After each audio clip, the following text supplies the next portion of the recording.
Rachel Bennett was tired. The kind of tired that settles into your bones when you've been running on 3 hours of sleep for the past 2 years. At 28, she was doing her best to raise her daughter Lily alone, working double shifts at the diner while studying for her nursing certification at night. Her blonde hair was always pulled back in a practical ponytail. Her clothes were simple, clean, chosen for durability rather than style. But her eyes, those still held hope, still believed that hard work and kindness would eventually lead somewhere better. Lily had just turned 3.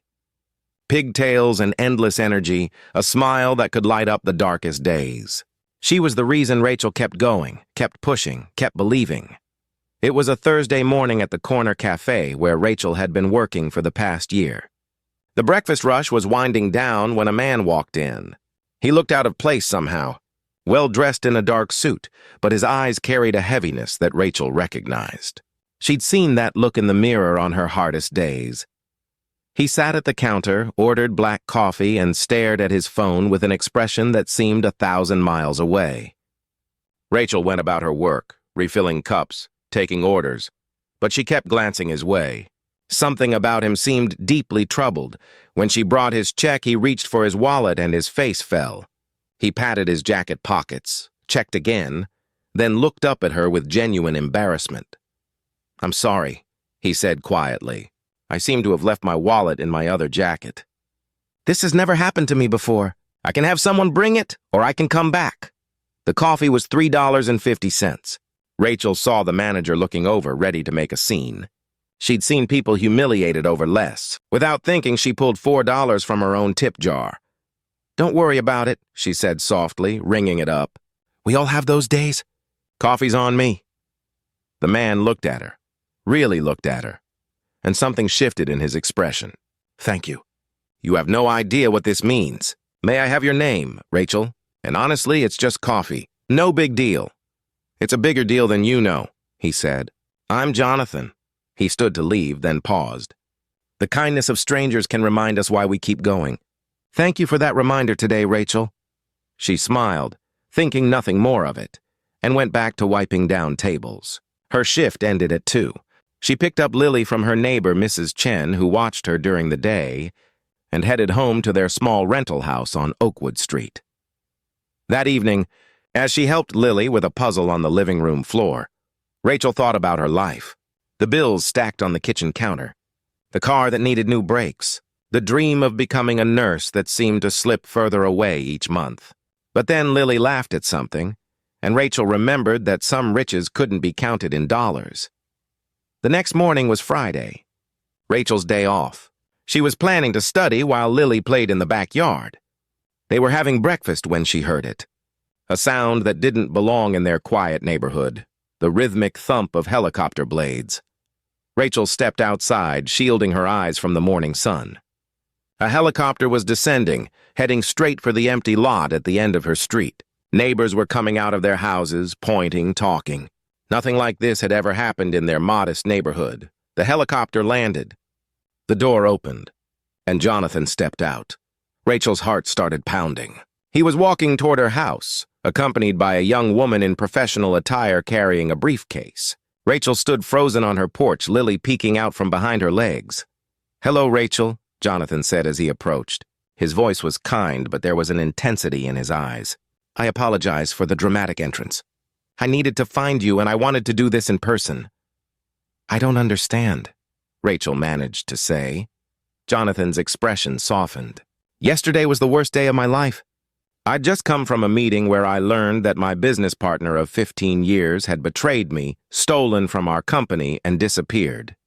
I discovered my wife had filed for divorce that morning. I was sitting in that cafe trying to decide if everything I'd built was worth fighting for anymore." He paused, his voice thick with emotion. "Then you paid for my coffee. $3.50 from your tip jar. I saw you do it, and I realized something. In a world where people with everything can betray you, here was someone with very little choosing kindness. It reminded me that goodness still exists, that people still matter more than profit. That moment saved me from making a terrible decision." Rachel felt tears welling up. "I just bought you coffee. You did more than that. You gave me hope when I had none." So I did some research. I hope you don't think that's intrusive. But I needed to understand who you are. Single mother, working 2 jobs, studying to be a nurse, drowning in student debt and medical bills from your daughter's birth complications. Rachel's cheeks flushed. Having her struggles laid out so plainly felt exposing. I'm the CEO of Morrison Technologies, Jonathan continued. We develop medical software, and I've spent the last 18 hours thinking about how to pay forward what you gave me. Not just to you, but to people like you. The woman with the briefcase stepped forward. My name is Catherine Wells, Mr. Morrison's attorney.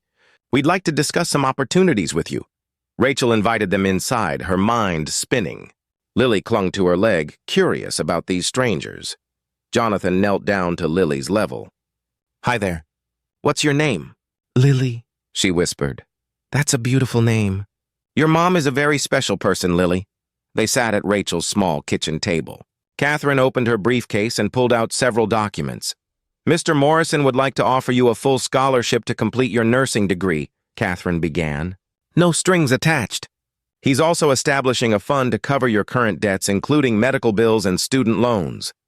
Rachel couldn't breathe. I can't accept that. It's too much. You can, and I hope you will, Jonathan said. But there's more. I've been thinking about my company's direction. We create technology for hospitals, but we've lost touch with the human side of healthcare.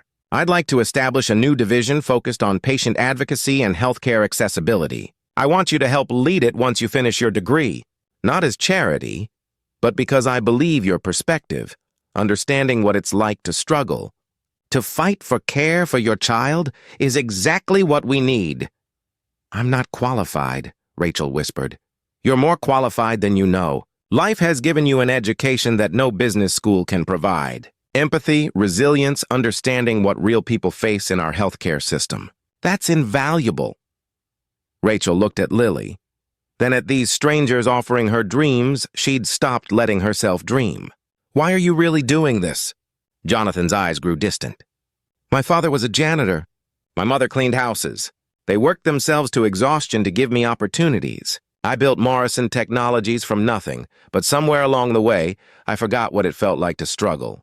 I forgot that money isn't the measure of a person's worth. Yesterday, sitting in that cafe at my lowest point, you reminded me of my parents. Of people who give even when they have little, who choose kindness over self-interest. He leaned forward. I'm 62 years old, Rachel.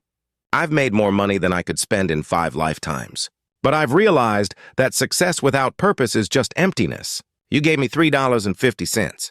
Let me invest in you, and through you, in a better healthcare system for people like my parents, like you, like Lily.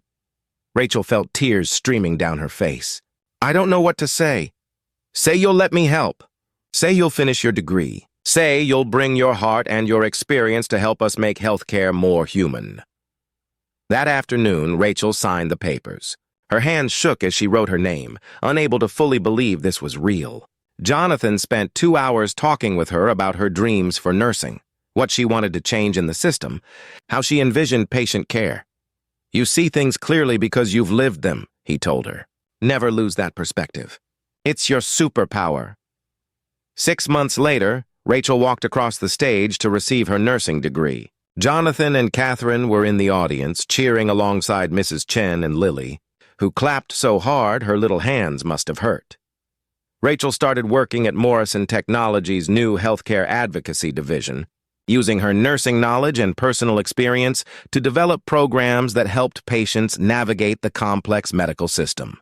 She hired other single mothers, other people who'd struggled, believing that those who'd faced hardship had wisdom that couldn't be taught.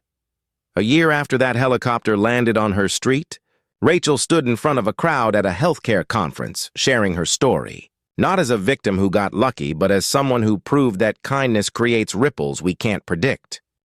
$3.50, she said to the audience. That's what it costs to remind someone that goodness exists.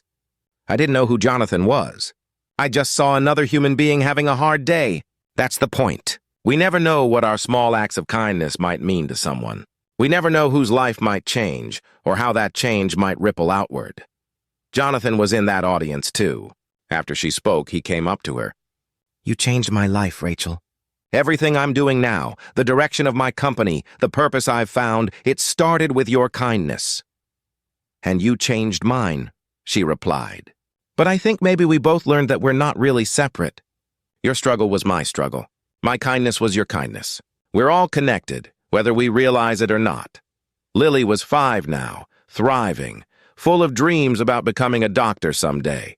Rachel had a career she loved, a home that felt secure, and a sense that life had rewarded not her specifically, but the simple act of choosing to care about another person.